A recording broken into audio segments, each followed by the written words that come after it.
বন্ধু বান্ধৱীসকল পোনপ্ৰথমে মোৰ ইউটিউব চেনেললৈ আপোনালোকক স্বাগতম জনাইছোঁ। আজি মই আপোনালোকৰ মাজলৈ কেইটিমান সাধাৰণ জ্ঞানৰ প্ৰশ্ন উত্তৰ আগবঢ়াইছোঁ। আশা কৰোঁ আপোনালোকে উপকৃত হ'ব। আহক দেৰি নকৰি ভিডিঅ'টি আৰম্ভ কৰোঁ। আমি এতিয়া প্ৰথম প্ৰশ্নলৈ আগবাঢ়িছোঁ। প্ৰথম প্ৰশ্নত আছে ভাৰতৰ জাতীয় কংগ্ৰেছৰ প্ৰথম সভাপতি কোন? ক আছে দাদাভাই নৰজী, খ আছে উমেশ চন্দ্ৰ বেনাৰ্জী, গ আছে ডক্টৰ ৰাজেন্দ্ৰ প্ৰসাদ আৰু ঘ আছে জৱাহৰলাল নেহৰু। ইয়াৰে শুদ্ধ উত্তৰটো হৈছে খ উমেশ চন্দ্ৰ বেনাৰ্জী। দ্বিতীয় প্ৰশ্নলৈ আমি আগবাঢ়িছোঁ। কোন চনত বিশ্ব স্বাস্থ্য সংস্থা স্থাপিত হয়? অপশ্যনত ক দিয়া আছে 1946, খ দিয়া আছে 1949, গ দিয়া আছে 1948 আৰু ঘ দিয়া আছে 1954 আৰু ইয়াৰে শুদ্ধ উত্তৰটো হৈছে গ 1948। পিছৰ প্ৰশ্নলৈ আমি আগবাঢ়িছোঁ। দ্বিতীয় প্ৰশ্নটো হৈছে অৰুণোদয় আলোচনীখন কিমান চনত প্ৰকাশ পায়? অপশ্যনত ক দিয়া আছে 1844, খ দিয়া আছে 1877, গ দিয়া আছে 1848 আৰু ঘ দিয়া আছে 1846 আৰু ইয়াৰে শুদ্ধ উত্তৰটো হৈছে ঘ 1846। তাৰ পিছৰ প্ৰশ্নলৈ আমি আগবাঢ়িছোঁ। পিছৰ প্ৰশ্ন হৈছে অসমৰ প্ৰথম মুখ্যমন্ত্ৰীজনৰ নাম কি?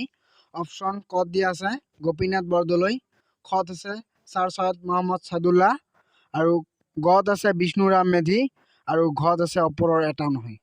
ইয়াৰে শুদ্ধ উত্তৰটো হৈছে খ ছাৰ সৈয়দ মহম্মদ ছাদুল্লাহ। পিছৰ প্ৰশ্নলৈ আমি আগবাঢ়িছোঁ। বংগ বিভাজন কিমান চনত একত্ৰীকৰণ কৰা হয়? অপশ্যন ক দিয়া আছে 1805, খত দিয়া আছে 1905, গত দিয়া আছে 1911 আৰু ঘত দিয়া আছে 1907। ইয়াৰে শুদ্ধ উত্তৰটো হৈছে গ 1911। প্ৰশ্নটো হৈছে বৰ্তমান ভাৰতৰ সুপ্ৰিম কোৰ্টৰ মুখ্য ন্যায়াধীশজনৰ নাম কি? অপশ্যন ক দিয়া আছে NV ৰমনা, খত দিয়া আছে দ্ৰৌপদী মুৰ্মু, গত দিয়া আছে অৰবিন্দ কেজৰিৱাল আৰু ঘত দিয়া আছে ওপৰৰ এটাও নহয়। ইয়াৰে শুদ্ধ উত্তৰটো হৈছে ক NV ৰমনা। আমি পিছৰ প্ৰশ্নলৈ আগবাঢ়িছোঁ। আজাদ হিন্দ ফৌজৰ জন্মদাতা কোন? অপশ্যন ক দিয়া আছে চৌহান সিং, খত দিয়া আছে কেপ্টেইন মোহন সিং, গত দিয়া আছে স্বামী বিবেকানন্দ আৰু ঘত ওপৰৰ এটাও নহয়। ইয়াৰে শুদ্ধ উত্তৰটো হৈছে ক চৌহান সিং। আমি পিছৰ প্ৰশ্নলৈ আগবাঢ়িছোঁ। পিছৰ প্ৰশ্নটো হৈছে চিপাহী বিদ্ৰোহৰ প্ৰথম শ্বহীদ কোন আছিল? অপশ্যন ক দিয়া আছে পিয়লি বৰুৱা, খত আছে পিয়লি ফুকন, গত আছে মণিৰাম দেৱান আৰু ঘত আছে মংগল পাণ্ডে। ইয়াৰে শুদ্ধ উত্তৰটো হৈছে ঘ মংগল পাণ্ডে। প্ৰশ্নটো হৈছে ভাৰতবৰ্ষৰ সংবিধান তৈয়াৰ কৰোঁতে কিমান সময় লৈছিল? অপশ্যন ক দিয়া আছে 2 বছৰ 11 মাহ 18 দিন 4 ঘণ্টা, খ আছে 4 বছৰ 3 মাহ, গ আছে 2 বছৰ 11 মাহ 18 দিন আৰু ঘ হৈছে ওপৰৰ এটা নহয়। ইয়াৰে শুদ্ধ উত্তৰটো হৈছে গ 2 বছৰ 11 মাহ 18 দিন। পিছৰ প্ৰশ্নটো হৈছে ভাস্কৰ দা গামা ভাৰতত কেতিয়া আহিছিল? অপশ্যন ক দিয়া আছে 1498, খত দিয়া আছে 1599, গত দিয়া আছে 1499 আৰু ঘত দিয়া আছে 1496। ইয়াৰে শুদ্ধ উত্তৰটো হৈছে ক 1498। পিছৰ প্ৰশ্নটো হৈছে আটাইতকৈ বেছি অস্কাৰ বঁটা প্ৰাপ্ত চিনেমাখনৰ নাম কি? অপশ্যন ক দিয়া আছে ৰামচন্দ্ৰ, খত দিয়া আছে টাইটানিক, গত দিয়া আছে স্পাইডাৰমেন আৰু ঘত ওপৰৰ এটা নহয়। ইয়াৰে শুদ্ধ উত্তৰটো হৈছে খ টাইটানিক। পিছৰ প্ৰশ্নটো হৈছে অসমৰ অভয়াৰণ্যৰ সংখ্যা কিমান?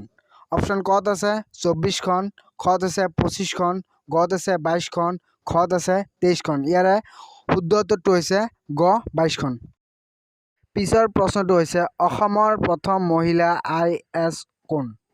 অপশ্যন কত আছে পাৰুল দাস, খত আছে সৰোজিনী নাইডু, গত আছে মীৰা শৰ্মা, ঘত আছে সুচিব্ৰতা ৰায়চৌধুৰী আৰু ইয়াৰে শুদ্ধ উত্তৰটো হৈছে ক পাৰুল দাস।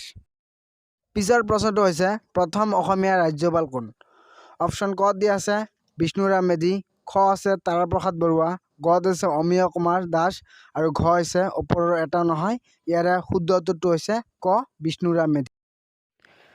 আজিৰ ভিডিঅ'টোৰ শেষৰ প্ৰশ্নটো হৈছে পিতৃভাষা বুলি কোনটো ভাষাক কোৱা হয়? অপশ্যন কত আছে ইংৰাজী, খ আছে টাই, গ আছে সংস্কৃতি আৰু ঘ আছে হিন্দী আৰু ইয়াৰে শুদ্ধ উত্তৰটো হৈছে গ সংস্কৃত।